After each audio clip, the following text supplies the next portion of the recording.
Hello, I am Millie Weaver, and you are watching the Millennial Millie Show. Today is March 12th, 2021, and schools across the United States are stepping up their indoctrination of American youth across the country at alarming rates. Not only have schools been indoctrinating kids with LGBTQ, progressive ideologies such as SJW, education, and gender identities. They're also stepping it up a notch and teaching them now across many high schools and middle schools about critical race theory. Critical race theory was never in schools, although in schools we were always taught to not judge somebody by the content, by their color, by their skin color, but by the content of their character, such as what the great Martin Luther King educated America about. Don't judge someone based on their skin color. Pretty simple. However, progressives and people on the left have been advocating and supporting critical race theory inside schools. And the scary thing about critical race theory is it is actually teaching racism in the name of anti-racism. How, you might ask? Well, I'm going to try to unpack this for you because the amount of cognitive dissonance and illogical thinking is pretty intense. So I'm going to try to help unpack that for you guys all today, and I'm going to unpack some of the latest stories and how some parents have been fighting back against the critical race theory in high schools, trying to protect kids. And I'm also going to be opening up the call lines early today, so be prepared for that. And if you guys are watching me right now on many of my different social media platforms like YouTube, Periscope, Facebook, and so on and so forth, when I start into the callers, that's primarily going to be on my Twitch account. So if you haven't yet followed me on Twitch, go ahead and do so. It's Millennial Millie on Twitch. It's pretty simple where you can find me, and that's where the call-in portion of the show is going to happen. But before we get into that, I wanted to discuss some of these stories. We're also going to get into vaccines and, yes, vaccine passports, which I've been telling you about and warning you about for over a year now. They all denied it in the media, and now the media is the mainstream media, should I say, the fake news media. They're all now like, yeah, totally, this is what's going to happen. It's going to be so cool. In fact, it's already happening. So let's get started first on critical race theory in high schools. Well, yesterday we talked about the high school football coach who, because he spoke out about critical race theory being taught in his daughter's classroom, he got fired and lost his job, even though he worked for that school for over a decade as a wonderful coach, never had any issues. He spoke out about the curriculum being taught in his 7th grade daughter's classes and was fired as a result, was essentially punished.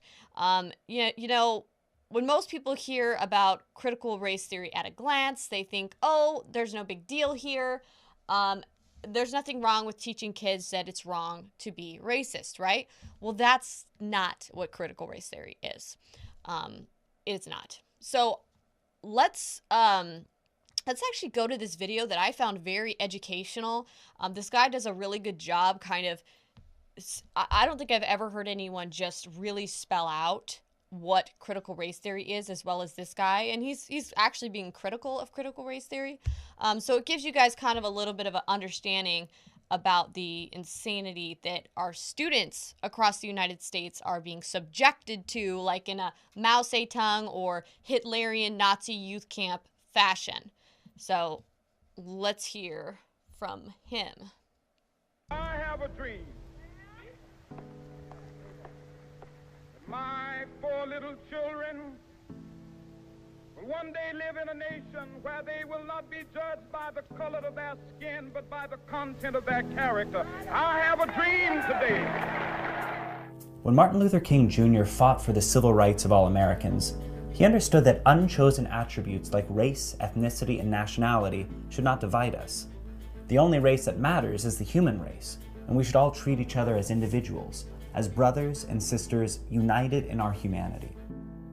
In today's universities, King's dream is considered not only passé, but outright harmful. Critical theory, or more specifically critical race theory, the intellectual framework steadily seeping from academia's ivory towers into the national conversation, demands that we use race as a lens through which to examine every aspect of our society.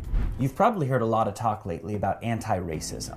Books like Ibram Kendi's How to Be an Anti-Racist are quickly toppling the bestseller lists.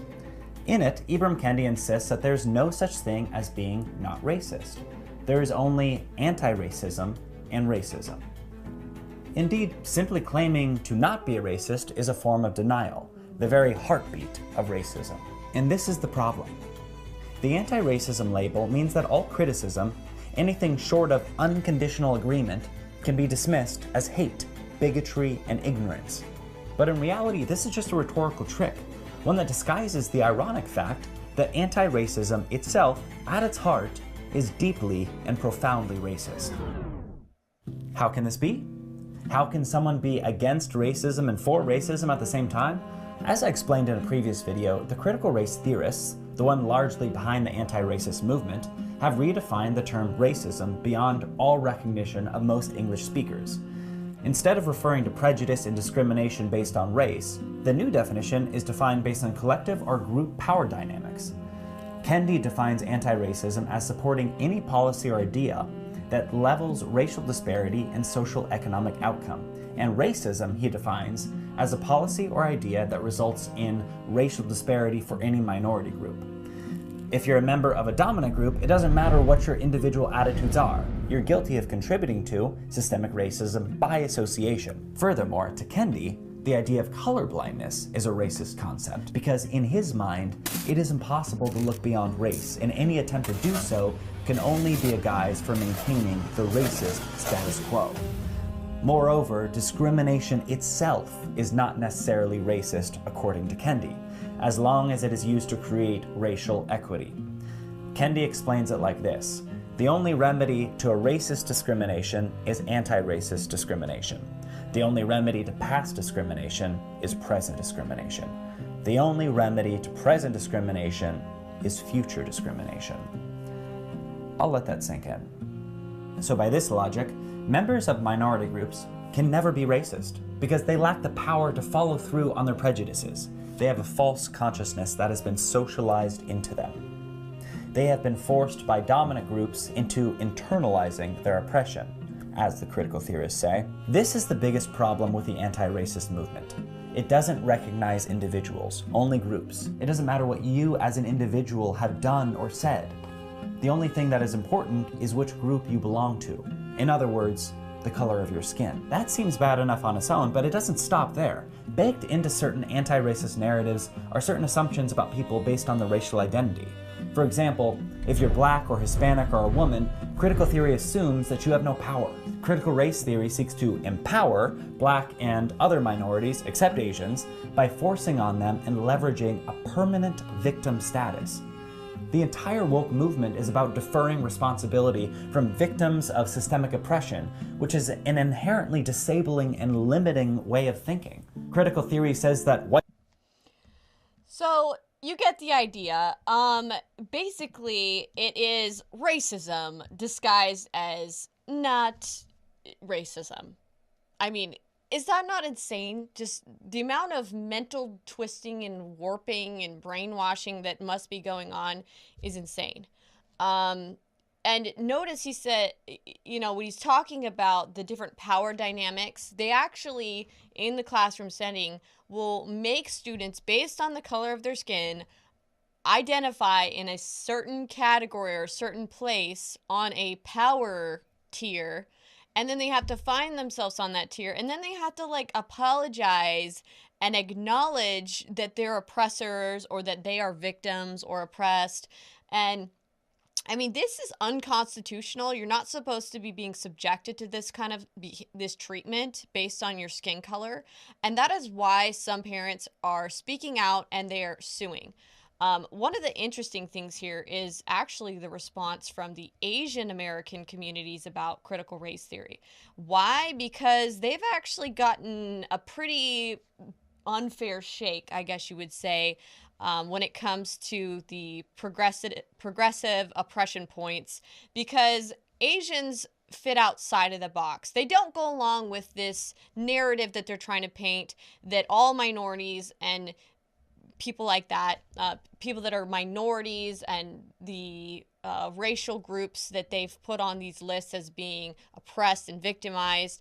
The Asian people in America, they don't fit inside that box or that that stereotype that they're really trying to force onto people.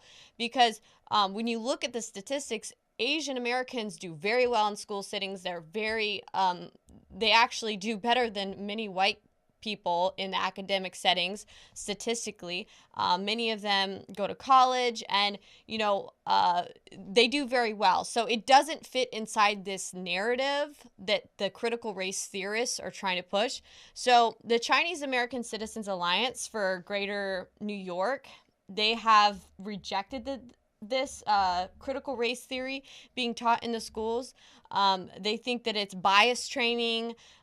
They said that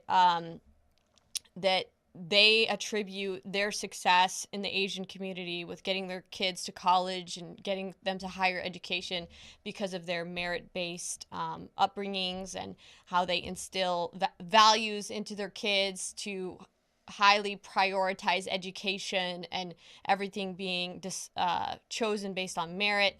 And one of the things with this critical race theory is they are pushing to make it so that people are not given scholarships to universities based on merit. That basically it's not going to be your GPA, it's not going to be how hard you worked in school, how good you did on the test. It's going to be based on your race and based on how many people of each race are being put into a particular university. So you have these groups speaking out essentially, and they feel like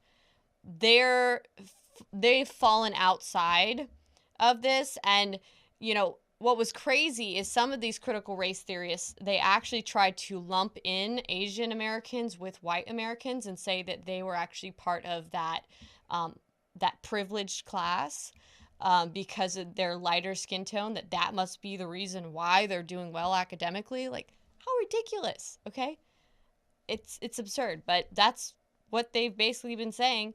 And the Asian Americans in this group got very upset, and they said that wasn't the case. And they said that, they just work really hard, and that they too are victims of hate attacks or racist attacks. But the interesting thing about the statistics and many of the hate attacks that they actually referenced were that many of the people that were the ones doing the hate attacks were not even white people. So it's just, the whole thing is insane, okay? I mean, I'm glad to see so many of these Asian Americans speaking out, and I don't think that it's fair, critical race theory and what they're trying to do. And I can see that the Asian American community is upset because many of their children that work their butts off to get into university might not get that opportunity because somebody else is going to get that position just based on their skin color. So let's get into this school in Las Vegas, Nevada, that essentially, I would say, tormented a biracial young high school senior, made him get up in front of the class and acknowledge his white oppressiveness and his white dominance in front of his peers because he had somewhat of a lighter complexion and green eyes, despite the fact that he's biracial. So his mother is actually suing. This could actually be a case that has a major effect on schools going forward as to whether or not critical race theory will be allowed in classroom settings. So it's a very, very important case. I definitely think we should be following along with this. There are some activist groups that are getting involved. Parents are getting involved. Enough of this. We need to get this out of our schools. It's indoctrinating kids. It's harmful. It is racist.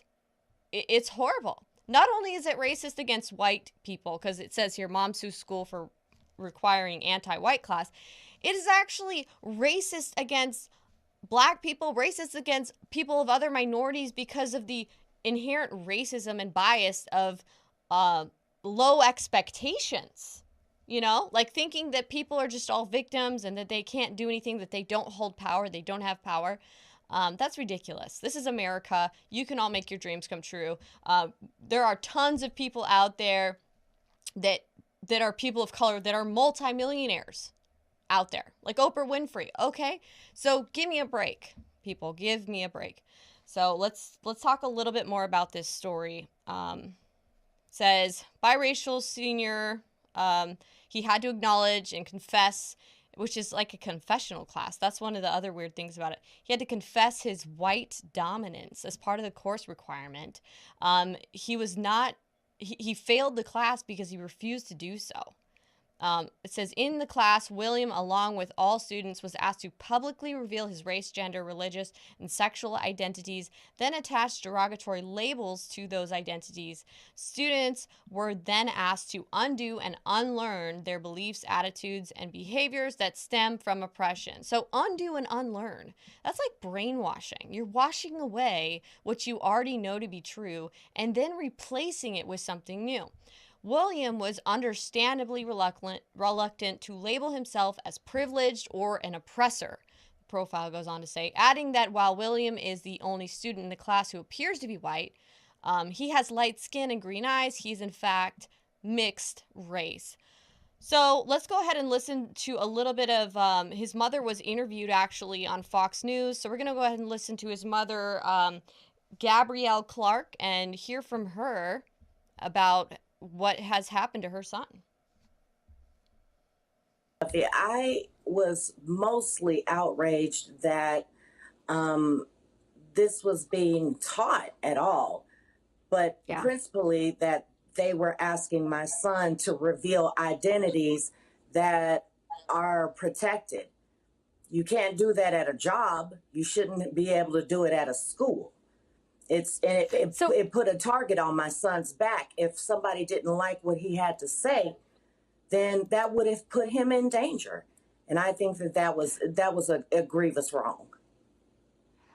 Yeah, so explain that a little further. So he was asked to answer these questions, and then his answers were made public?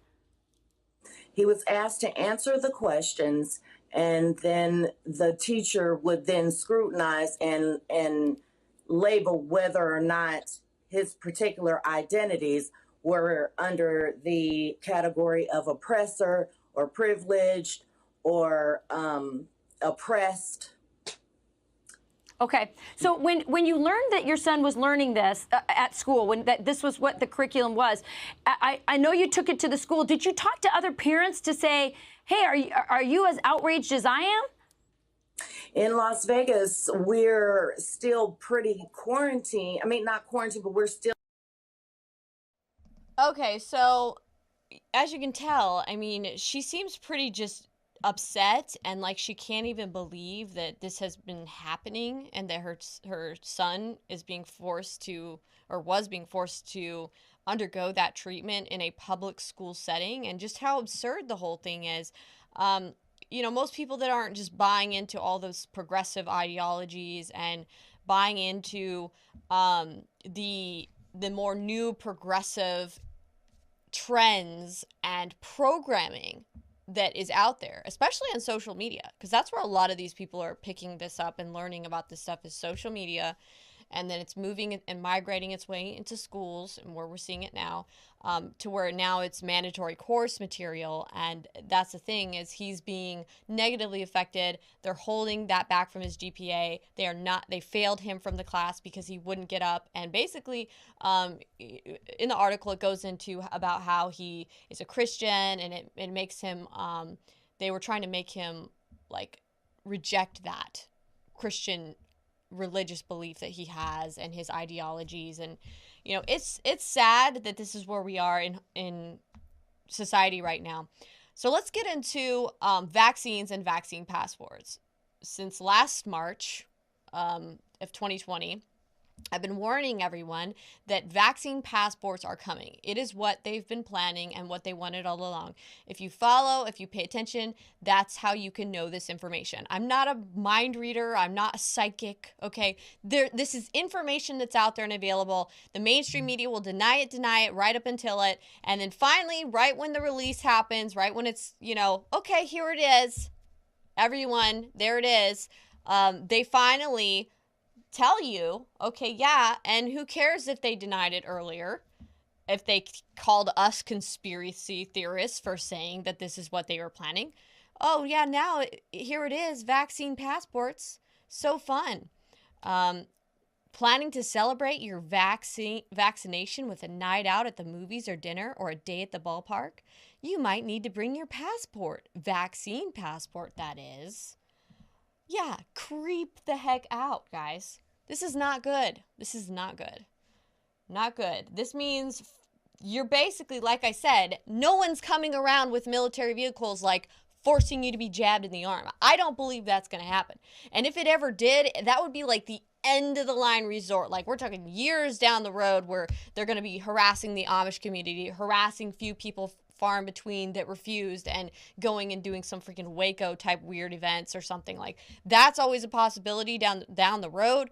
But in the immediate, I'm telling you right now, it's soft. It is a soft takeover. They are just going to be nudging you. You won't be able to go to the park. You won't be able to go to the movies, the mall, wherever.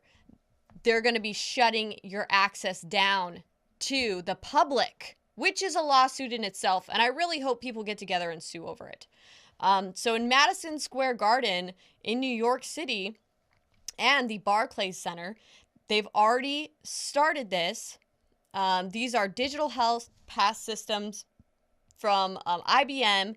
They already did it at a couple New York Nets and New York Rangers games, although that was just with smartphones and the app that they have, or QR printed out code that basically verified whether or not you had tested negative for coronavirus in the previous 72 hours, or if you were vaccinated, but it wasn't like as much about the vaccine as it was about like whether or not you've got symptoms and all this stuff. Just like what I was talking to you guys about and telling you about earlier in the week, where I showed that video with the clear systems that they have at the airports and they want to have at all of these public places.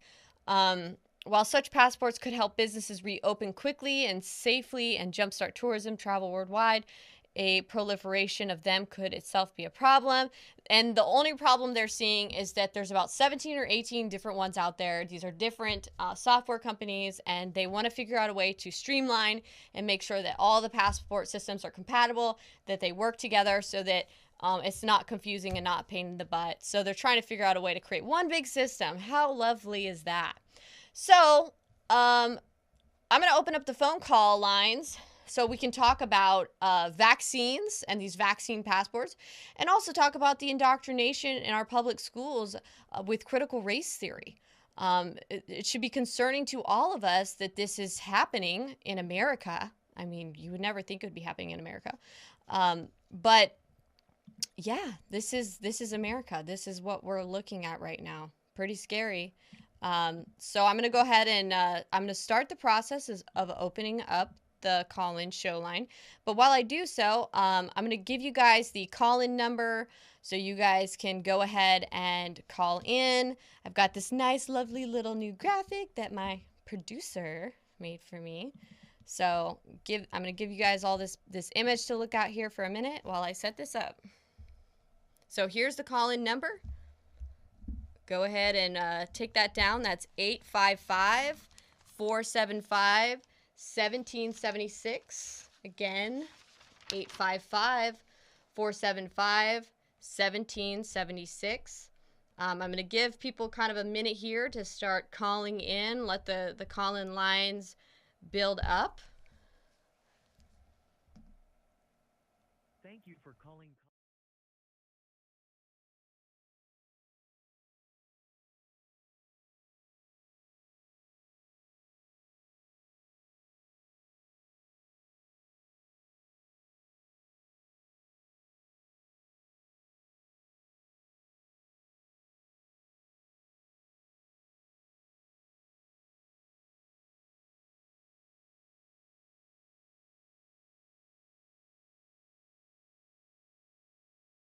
All right, once again, that call-in number is 855-475-1776.